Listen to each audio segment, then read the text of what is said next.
사랑하는 여러분, 오늘 우리가 로마서를 공부하는 중에서 제일 중요한 부분을 공부한다고 보면 맞습니다. 8장 1절부터 11절까지의 구원론의 죄 문제와 그리고 성령과 성도의 생각이 이렇게 삼각관계가 어떻게 되는가를 우리에게 확실하게 해주는 거예요. 죄 문제를 어떻게 해결하느냐가 아주 결론적으로 분명하게 주어집니다. 우리 지난 시간에 7장을 공부를 다 했어요. 왜냐하면 그거는 중간에 나눌 수가 없는 문제이기 때문에 그랬습니다. 자, 로마 글자 1번 시작. 성령님에 의해서 결정되는 기독교의 구원. 다시 한번 읽읍시다. 시작. 기독교의 구원은 예수님이 완성하셨어요. 그렇지만 기독교의 구원이 개인에게 해결되어지는 결과로 되어지는 건 성령님이 하시는 거예요. 그래서 아라비아 글자 1번 시작. 7장에서 절망적인 죄의 문제를 해결하는 것은 예수 그리스도 안에 있는 성령님의 법입니다. 1절에서 6절까지 나오는 건데, 자, 우리가 그 7장을 한번 회상을 해 봅시다. 7장 18절부터 8장 1, 2절까지 계속해서 봅니다. 시작. 내 속 곧 내 육신에 선한 것이 거하지 아니하는 줄을 아노니 원함은 내게 있으나 선을 행하는 것은 없노라. 내가 원한 바 선은 행하지 아니하고 도리어 원하지 아니하는 악을 행하는도다. 만일 내가 원하지 아니하는 그것을 하면 이를 행하는 자는 내가 아니요 내 속에 거하는 죄니라. 그러므로 내가 한 법을 깨달았노니 그 선을 행하기 원하는 나에게 악이 함께 있는 것이로다. 내 속사람으로는 하나님의 법을 즐거워하되 내 지체 속에 한 다른 법이 내 마음의 법과 싸워 내 지체 속에 있는 죄의 법으로 나를 사로잡는 것을 보는도다. 오라, 나는 곤고한 사람이로다. 이 사망의 몸에서 누가 나를 냈습니다. 여기까지. 얼마나 처절하냐 이 말이에요. 이게 과연 사도 바울의 고백이냐, 사도로서의 고백이 맞는가 하는 의아심을 갖게 한다 이 말이죠. 그러나 이것은 사실입니다. 누구도 예외 없이 바로 지체 속에 있는 죄의 법은 살아있다.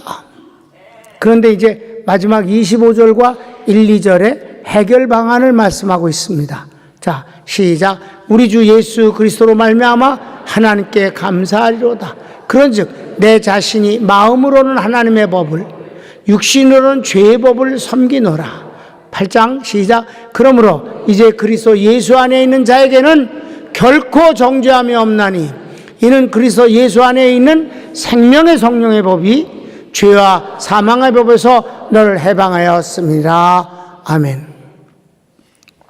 제목을 미리 말해 놓은 거예요. 생명의 성령의 법이 우리를 죄와 사망에서 해방하였다.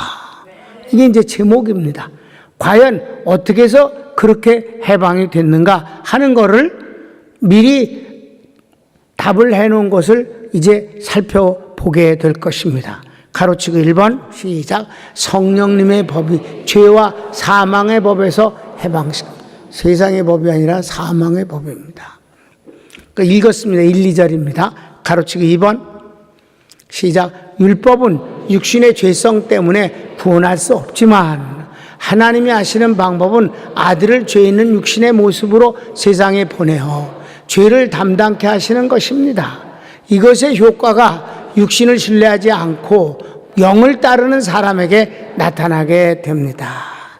조금 길지만은 하나님 먼저 율법을 주셨어요. 율법은 하나님의 의입니다. 거룩이에요. 하나님의 속성입니다. 그건 율법은 절대 나쁜 게 아니고 사람을 망가뜨리는 것이 아니에요. 율법은 선하고 의롭고 거룩한 것이지만 사람이 그 율법을 지킬 수가 없기 때문에 율법으로는 사람을 구원할 수가 없다는 것입니다. 이건 우리가 다 아는 바예요. 오히려 율법 때문에 죄가 죄로 더 드러나고 벌을 피할 수가 없게 됐다 이 말입니다. 그럼 하나님은 그럼 이 율법으로는 안 되는 사람을 어떻게 이 죄와 사망의 법에서 구원할 수 있는가? 하나님의 방법은 하나님이신 예수님을 사람으로 보내어서 사람에게 지어진 모든 저주와 심판을 다 그 몸에 받아서 벌을 다 받아버리게 하심으로 말미암아 이제는 예수 그리스도 안에 있는 성령으로 말미암아 우리를 해방할 수 있게 하시는 것이다 이 말입니다. 누구에게? 여기서 조건이 있어요. 육신의 죄를 쫓지 아니하고 성령을 쫓는 사람에게 하나님의 의가 이루어지게 하셨다. 여기에서 이제 하나님이 우리를 구원하시기는 하는데 인간이 할 수 있는 방법은 뭐냐? 두 가지가 다 갖고 있어요. 선과 악이 다 있어 속에. 그런데 우리의 마음의 방향, 발걸음의 방향이 어딜 향하였느냐에 따라서 결과는 엄청나게 달라진다는 것입니다. 영을 쫓는 자에게 이루어지게 하려 하십니다. 다시 한번 제목을 읽고 가로치기 2번 시작. 율법은 육신의 죄성 때문에 구원할 수 없지만 하나님이 하시는 방법은 아들을 죄 있는 육신의 모습으로 세상에 보내어 죄를 담당케 하시는 것입니다. 이것의 효과는 육신을 신뢰하지 않고 영을 따르는 사람에게 나타나게 됩니다. 아셨습니까? 그럼 이거를 좀 더 구체적으로 자세하게 이제 해나간다 이 말이에요. 3번 가르치고 3번 시작. 육신을 따르는 자의 생각은 사망이요 영의 생각은 생명과 다 같이 생각이 중요합니다. 내가 여러분에게 여러 번 말했어요. 그 사람 생각이 곧 그 사람이다. 무슨 생각을 하고 있느냐에 따라서 그 사람이 되는 것이다. 또 더 쉽게 내 주변의 사람들에게 네가 나같이 생각하면 나 같은 사람이 되고 내가 너같이 생각하면 너 같은 사람이 된다. 생각이 중요하다. 생각은 여러 가지일 수가 있어요. 특별히 여기선 두 가지로 이분법입니다. 영의 생각과 육의 생각인데 우린 육의 생각을 안 할 수가 없습니다. 그런데 바로 우리가 목적이 방향이 영의 생각 쪽으로 방향을 정해 간다 이 말입니다. 그런 사람에게 하나님의 놀라운 생명과 그리고 승리는 임하게 되는 것이다. 이게 죄와 사망의 문제를 해결하는 방법이다. 그러니까 하나님이 우리를 구원하시는 방법은 성령을 통해서 우리는 생각이 중요하다. 자, 5절, 6절을 한번 볼게요. 시작. 육신을 따르는 자는 육신의 일을, 영을 따르는 자는 영의 일을 생각하나니 육신의 생각은 사망이요 영의 생각은 생명과 평안이니라. 오늘도 대표 기도하는 안수사님이 우리가 한 주를 살면서 연약한 문제와 항상 맞닥뜨렸고 연약한 모습을 보일 수도 있었습니다. 하면서 회개한다 이 말입니다. 회개는 뭘까요? 방향이 하나님께 있기 때문에 그게 그래서는 안 된다는 걸 아는 것이다. 그래서 회개라는 것은 우리에게 중요한 것이에요. 내 생각을 바꾸는 거죠. 마음의 방향을 바꾸는 거다 이 말이에요. 발걸음을 하나님을 향해서 바꾸는 게 회개다. 네 번째 시작. 육신의 생각은 하나님과 원수가 하나님 법에 굴복을 하지 않고 할 수도 없으며 육신에 있는 자는 하나님을 기쁘시게 할 수 없습니다. 그러니까 육신의 생각과 영의 생각이 이렇게 극으로 나누어지는데 사람이 두 가지를 다 갖고 있다 이 말이에요. 담임 목사가 성도를 바라볼 때 저 사람은 어느 쪽의 방향을 잡고 있느냐는 보인다 이 말입니다. 다 부족하지만 하나님을 향해서 눈길을 주고 있는 사람이 중요한 것이지요. 완벽한 사람은 단 하나도 없습니다. 섞어서 생각하는 사람들도 있습니다. 그런데 육신의 생각만을 한다면 그때부터는 하나님과 아무 관계가 없는 사람이 되는 것이고 하나님조차도 그를 이길 수가 없는 것입니다. 내가 어떤 사람에게 그런 말을 했습니다. 당신의 그 생각을, 당신의 그 마음을 하나님도 나도 당신 자신도 버릴 수가 없습니다. 당신은 그렇게 살아야만 되기 때문입니다. 여러분, 생각이 중요한 것이고 마음이 중요한 것이옵시다. 7절 8절 말씀을 본문을 읽습니다. 시작. 육신의 생각은 하나님과 원수가 되나 이는 하나님의 법에 굴복하지 아니할 뿐 아니라 할 수도 없습니다. 육신에 있는 자들은 하나님을 기쁘시게 할 수 없느니라. 여기까지가 바로 육신의 생각이 영의 생각하고 어떻게 다른가? 그런데 성령은 우리를 능히 도우실 수 있다고 그랬거든. 해방시킨다고 그래. 그럼 어떻게? 육신을 쫓지 않고 영을 쫓는 자들에게 이루어지게 하려 하십니다. 자, 이제 결론이 이렇습니다. 큰 2번 시작. 만일 우리 속에 하나님의 성령님이 계시면, 여기서 하나님의 성령이 계신 걸로 끝나는 게 하나님의 성령이 우리를 주관하시면이에요. 그가 우리를 영향을 미쳐서 끌고 가시면이에요. 우리 속에 계시다는 그냥 존재만이 아니라 내 안에 계신 성령님이 나를 주관하시면이에요. 그러면 어떤 일이 일어날까? 거기 9절부터 11절까지가 오늘 보는 건데 가로치기 1번 시작. 우리는 육신에 있는 자가 아니고 영에 하나님이 그렇게 인정하신다네. 특별히 육신에 법이 있어요. 죄를 원하는 것도 다 있어요. 그런데도 불구하고 성령님이 우리를 주관하시는 그때는 그 사람을 가리켜서 영에 속한 사람이지 육에 속한 사람은 아니다라고 하나님이 보신다 이 말입니다. 영에 속한 사람이라고 해서 죄를 짓지 않는다거나 죄의 죄성이 없어졌다는 게 아니에요. 다 비슷해. 그런데 성령이 우리를 주관하시면 그는 영에 속한 사람이 되고 있다 이 말이에요. 그래서 우리 교회가 뭐라 한 구절만 있잖아요. 오직 성령의 충만함을 받으라.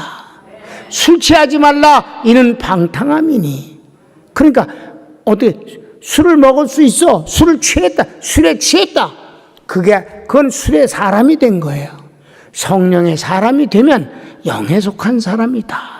그러니까 나는 생각이 내 마음이 언제나 하나님을 향해 있겠습니다. 라고 하는 것이 바로 하나님의 축복을 받는 사람의 모습이다. 이해되셨습니까? 하나도 어려울 게 없거든, 사실은. 여러분, 하나님이 하지 말라는 게 너무 많다고 그러는데 아니에요. 하나님은 좋은 걸 100을 주셨으면 하지 말라는 건 하나도 안 돼. 에덴 동산에 두 사람을 행복하게 살게 해주시고 하나님이 이렇게 말씀하십니다. 아담과 하와야, 이 에덴 동산의 모든 실과와 먹을 것은 네 마음대로 먹어.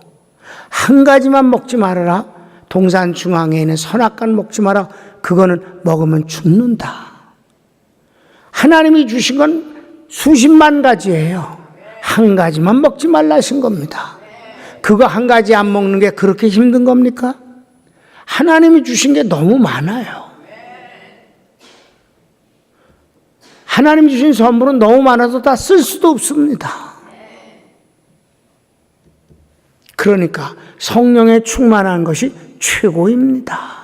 성령 충만한, 여러분 우리 교회가 딱 한 구절만 써놨잖아. 오직 성령의 충만함을 받으라. 그러면 영에 속한 사람이 되는 것이고, 영에 속한 사람은 하나님이 도우실 방법이 너무너무 많습니다. 그래서 성령이 계시면 어떤 사람이 되느냐? 물론 영의 사람이 된다고 선언해 버린 거예요. 9절 1절 가로치고 1번 시작. 가로치고 1번 시작. 우리는 육신에 있는 자가 아니고 영에 거하는 사람들. 그렇습니다. 그리스도의 영이 없으면 그리스도의 사람이 10년을 교회 다녀도 성령이 속에 없는 분은 크리스찬 아닙니다. 여러분 4대 교회 보셨죠? 4대 교회가 아시아에서 제일 큰 교회입니다. 거기서 총회를 열었습니다. 교인들도 많았고요. 돈도 많고 그런 데입니다. 그런데 하나님은 뭐라고 하셨습니까? 너희가 살았다는 이름은 가졌으나 크리스티아누스, 영어로 크리스찬입니다. 그리스도에게 속한 사람이란 뜻입니다. 그런데 살았다고 하는 그리스도인이란 이름은 가졌으나 내가 보기엔 다 죽은 자니라. 그 중에 흰옷을 입은 사람이 몇 명이 나와 함께 다니느니라. 여러분 사람의 눈과 하나님의 눈은 다른 것입니다. 나는 우리 평강교회가 처음부터 숫자가 중요하다고 한 번도 한 적이 없어요. 30년간은 이웃교회 성도들의 등록을 사절한다고 주보에 내면서 목회했습니다. 예배 드린 사람 숫자가 몇 명인지 머릿수로 세지 못하게 했습니다. 부자라는 단어는 쓰지도 못합니다. 전부 다 주인공일 뿐입니다. 숫자가 중요하지 않은 게 하나님 기뻐하시는 한 사람이 중요할 뿐입니다. 나는 모두 여러분이 그리스도의 사람이 되었음을 확신합니다. 또 그렇게 되기를 바랍니다. 9절 읽었지? 9절 읽을까?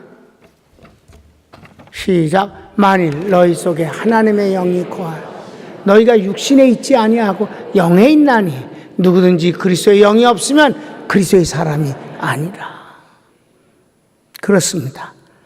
두 번째 시작. 우리에게 그리스도의 영이 있으면 몸은 죄로 말미암아 죽은 것이나 영은 의로 말미암아 살아있는 것입니다. 그렇습니다. 그러니까 우리는 두 가지가 있는 거에 대해서 신경 쓸 게 없는 것입니다. 성령님이 나를 주관하고 있으면 영에 속한 사람일 뿐만 아니라 살아있는 사람이다. 난 살아있는 사람이다. 본문을 읽습니다. 10절 시작. 또 그리스도께서 너희 안에 거하시면 몸은 죄로 말미암아 죽은 것이나 영은 의로 말미암아 살아있는. 여기서 재밌는 거는 성령이란 말씀이 계속 나오다가 여기선 그리스도가 우리 안에 계시다고 그래서 곧 성령이 계신 것이 그리스도 예수님이 계신 것이다. 예수님이 영으로 오신 분이 성령님이시다. 그러니까 예수님이 우리 안에 거하시면 우리는 살아있는 영이다. 육신의 그런 것들 문제가 아니다. 그까짓 거는. 그건 언제든지 발로 차버리면 되는 것이고 바꾸면 되는 것이고 아멘. 무시하면 되는 것이지. 우리는 그리스도의 사람이고 바로 주님의 영으로 사는 사람이고 영에 속한 사람이다. 마지막 세 번째 시작. 예수님을 죽은 자 가운데서 살리신 성령님이 우리 안에 거하시면 그 성령님으로 우리 죽을 몸도 살리십니다. 이것은요 미래에 관한 거예요. 지금까지 10절까지는 현재까지 얘기해. 우리 안에 성령이 계시면 우리 안에 그리스도가 계시면 우리는 영에 속한 사람이며 우리는 살아있는 사람이다. 그런데 장차야 될 일에 대해서 말씀하고 있습니다. 장차될 일. 예수님을 죽은 자 가운데서 살리신 성령님이 너희 안에 거시잖아. 그럼 너희 장차 죽은 몸도 예수님처럼 살려주신다. 이게 바로 낙원에 있다가 전체 동시에 함께 부활하는 첫째 부활에 참여한 자의 모습이옵시다. 그때 우리를 한꺼번에 주님이 살리신, 곧 부활시키실 것입니다. 그래서 이 첫째 부활에 참여한 자가 복이 있다고 하는 것입니다. 첫째 부활에 참여하는 결과가 복이 있는 것이 아니라 첫째 부활에 속한 사람, 예수님을 믿을 때 성령님이 와 계시고 성령님이 우리를 주관하실 때 우리가 영을 쪽으로 생각을 한단 말이에요. 그쪽으로 순종을 하면 성령님이 우리를 도우시고 역사하시다가 죽은 뒤에는 첫째 부활에 참여하게 돼서 주님과 만나서 영원토록 함께 있는 것입니다. 그때부터는 주님과 함께 있다가 주님 재림 때 같이 재림해서 1000년 동안 왕노릇할 것이고 그거 1000년 왕국이 끝나면 천국으로 올라가서 함께 사는 것입니다. 여러분, 영에 속한 사람, 성령님이 우리를 죄와 사망에서 해방시키시고 어떤 사람에게 그 은혜를 육을 쫓지 않고 영을 쫓는 자에게 이루어지게 하려 하십니다. 완벽한 사람이 되려고 하지 마세요. 생각만 주님을 향해서 있으세요. 발걸음만 주님을 향해 있으십시오. 나머지는 주님이 책임져 주십니다. 11절 시작. 예수를 주